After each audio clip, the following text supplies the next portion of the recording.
La 13ª edizione del Rally Valle del Sosio è stata caratterizzata da una vera tragedia. È morto infatti Totò Coniglio, un ex carabiniere appassionato di motori e navigatore del pilota Vito Parisi, che è rimasto però illeso. Erano appena partiti per la seconda prova speciale Caltabellotta 1 del Rally Valle del Sosio, una classica giunta alla sua 13ª edizione tra le province di Palermo e Agrigento.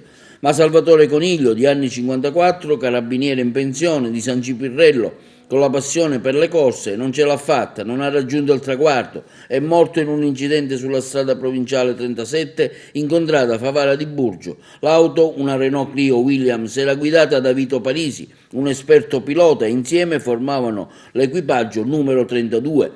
La tragedia si è consumata in un tratto dove le vetture corrono più velocemente. Secondo quanto hanno accertato i carabinieri della compagnia di Sciacca, il pilota avrebbe perso il controllo del mezzo, sbattendo prima su un palo e poi contro un albero.